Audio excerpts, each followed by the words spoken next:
Тэгэхээр хөрөнгө оруулалтын тухай хууль болон арбитрийн тухай хуулиар бодлогын хувьд ямар өөрчлөлт орж байна гэхээр одоогийн энэ мөрдөж байгаа хүчин төгөлдөр байгаа хөрөнгө оруулалтын тухай хуульд бол арбитрийн одоо хилцээр их хязгаарлагдвал хүрээнд байгаа. Өөрөөр хэлбэл зөвхөн одоо хөрөнгө оруулалтын гэрээ байгуулсан талууд арбитрийн одоо хилцээртэй буюу арбитрийн одоо арбитрийн харьяаллаар маргаанаа шийдвэрлэх юм боломжтой байгаа. Тэгэхээр энэ нь бол өөрөө зөвхөн одоо 100 тонны хөрөнгө оруулалтын гэрээ байгуулсан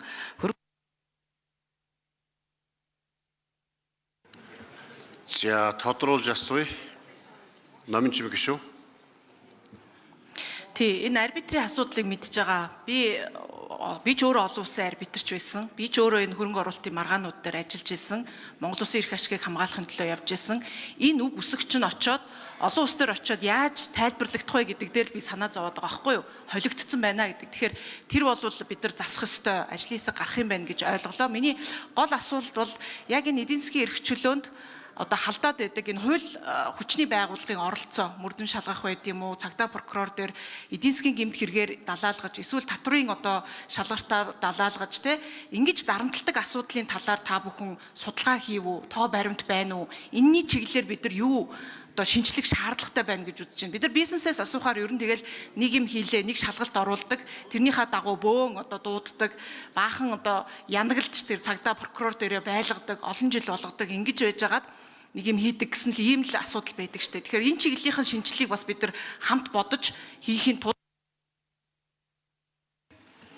За нэмэлт асуулт хариулт 1 минутанд багтах ёстой. Минутанд огтойгоод гүйцэд хариулахыг хичээгээрэй. Инх хоёр сайд шадар сайд хариулъя. Нэг ийм зүйл төрийн байгууллагууд хавтгай улс нэг зүйл байна. Зөвшөөрлөг хязгаарлаад ирэхээр бүртгэл гэдээ гаргадаг. Заавал бүртгүүлнэ. 267 шаардлага байна. За тэр байгууллагаас дүгнэлт авах ёстой. 232 дүгнэлтийн шаардлага байна. За энийг заавал гэрчлэгээжүүлнэ гэхээр тэр нь 132 салбарт. За ингээд тэрийн шийдэл ирэхээр энэгээр магадлан итгэмжлэлд орсон байх ёстой. Ингээд тэр нь 30. За энэ сертификаттай байх ёстой. 9 гэдэг. Ийм олон одоо зөвшөөрөл гэж огцуулаагүй боловч зөвшөөрлөөсөө давсан ийм бизнесийн орчинд сөрөг нөлөөлж байгаа ийм босгууд их байгаа. Хүн суртлууд дэгээ гохоод их байна. За энэ болгоны нэг л арилгыг хийж байгаа. Энэ болгоны шин бариад нөгөө хууль шүүхийн байгууллага дээр хүчний байгууллага дээр асуудал гараад байгаа нь энэ. Та энийг зөрчсөн байна штэ. Энэ сертификат чинь дутуу байна, хугацаанд дууссан байна. Ийм гэрчлэгээ чинь За тодруулъя. Номын чимэг шүү.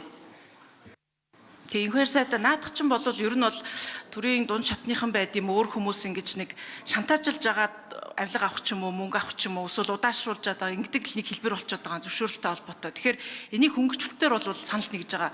Зөвхөн миний яриад байгаа юм нөгөө эрхчлөөг нэг боомлох нэг арга болвол эсвэл тэр өмчийн эрхэд халдж байгаа нэг арга хэлбэр бол хамгийн ноцтой нь бол тэр гэмт хэрэг хууль хүчний байгууллагаар далаалахгүй. Тэгэхээр тэрнтэй холбоотой ямиг бид нар бас тоо судалгаа болов уг нь хамт авч агаад юун дээр байгаад байна, ямар одоо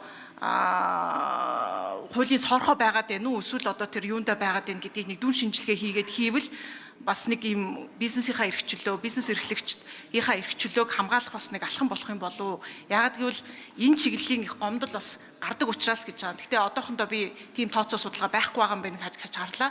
Улсын хурлч гэсэн цаашдаа энэ чиглэлийн бизнесийн эрх чөлөөг дэмжиж гэвэл энэ чиглэл рүү анхаарах зүйтэй байхаа л гэсэн саналтай. За инх хоёр сайд. За энэ асуудал яг энэ хэлцүүлгийн явцанд олон гарсан. Тантай санал нэг байгаа. Бизнес эрхэлж явж байгаад эрүүгийн гэмт хэрэгтэн болж байгаа тохиолдлууд олон байна. Нөгөө хохирлын хэмжээ 500 мянгаас дээш бол хэмжээний асуудал, 500 саяас бол хүндрээд ингэ явчихдаг. Тэгэхээр энэ хоёрыг нэлээд ялгаж энэ хөрөнгө оруулалтын одоо дагнсан маргаан тасалдаг, дагнсан одоо энэ хуулийн системийг бид нар тусдан салгаж өгөхгүй бол энэ эрүүгийн асуудал шууд халтарч ордог. Энэ байдал олон тохиолдолд гомдол дотор нэлээд байгаа. Тэгэхээр энэ хуулиар бол бид нар эрүүн мөрдөн шалгалт холбоотой асуудлыг хөндөөгүй. Энийг бол тусдан бодлого болгож оруулж ирэх ёстой байна. Эрүүгийн байцаагчдын хувьд том өөрчлөлт хийх нь зайлшгүй. Энэ суур зарчмаа бид нар батлаад гаргаад авсны дараа бусад одоо хөрөнгө оруулалтын орчинд цаадулж байгаа энэ бусад хуулиудаа боловсронгуулах ийм зайлшгүй шаардлага байгаа. Тэрний нэг хэсэг нь бол таны яриад байгаа энэ бизнес эрхэлж байгаад эрүүгэн гэмт хэрэгтэн болж хувирж.